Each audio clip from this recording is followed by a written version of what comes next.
I thought it was recording, but I think it just started. Okay, I'll say that again. Hello, 4741.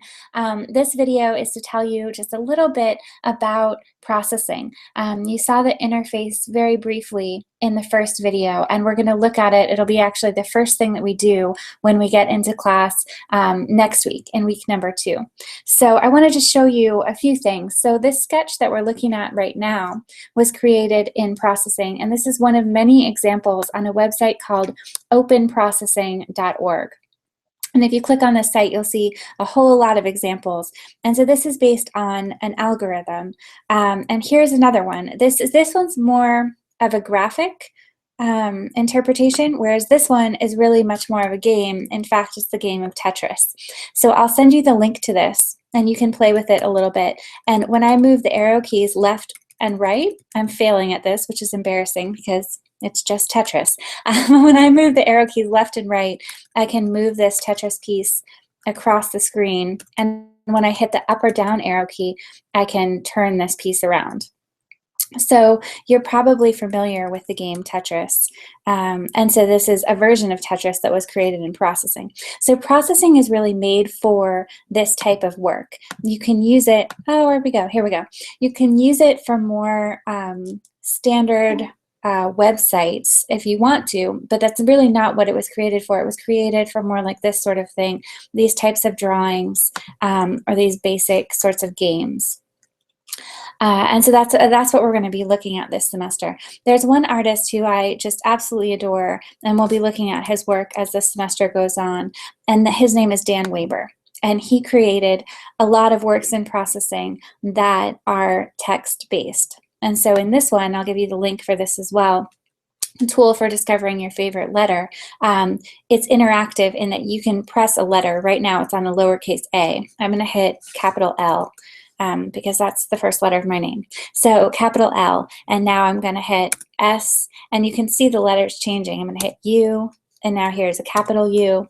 And so what's happening is by hitting these letters, here's a J, capital J, I'm giving input to the processing sketch, and the sketch is then taking that material and creating this visual graphic around it. So what does this have to do with what you're doing? Well, I'm going to give you a basic processing sketch that takes a video image.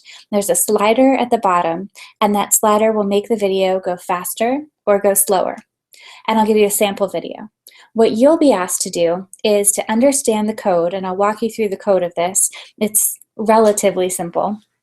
So I'll walk you through the code that plays the video, and it has the slider interact with the video, and then it goes faster or slower, which comes from a library, so we don't have to make the slider ourselves, which is nice.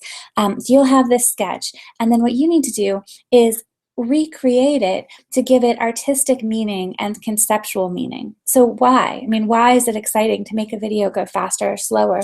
And there are many different ways that you might interpret this. For example, excuse me, with spoken word, it could be that when we hit the slider, the video plays faster, and also an audio piece is triggered. And that audio piece is some sort of spoken word about speeding up or about time. And then when the slider goes backwards, we have a different audio piece or the audio slows down, something like that.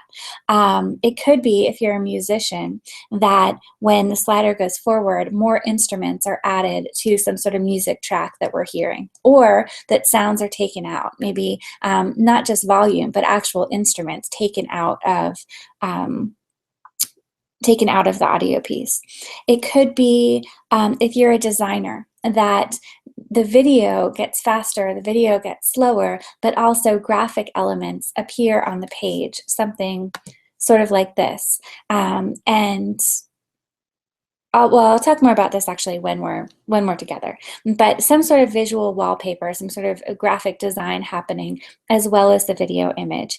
If you are a writer, it may be that the video is something that illustrates the words of a poem.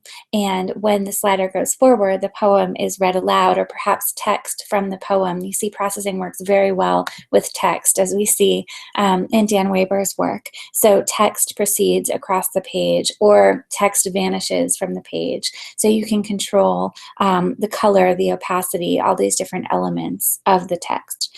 So this is the sort of processing, the sort of coding work that we'll be doing. You'll be given the basics, and then from those basics, it's up to you to give meaning and artistic merit to the sketch. So that's an overview of our first processing project. It may seem a little bit abstract, but bring all of your questions to our second meeting. We'll play a little bit with processing, and then our third meeting is really when we'll get into the nuts and bolts. I'll show you the interface, etc.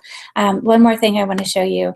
This is a sketch that Dan Weber made, and he calls it a cat and mouse story. He made it for his cat. So when when I move the mouse around, the cat is following the mouse, and it says, "Love me, love me, love me." But then when the mouse goes towards the cat says, "Don't love me."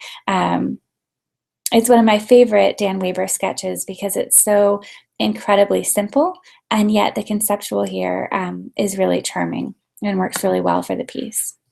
All right, so there's your overview of the processing project, and I think we're going to have a lot of fun with this one. And this is the end of the processing video. Bye.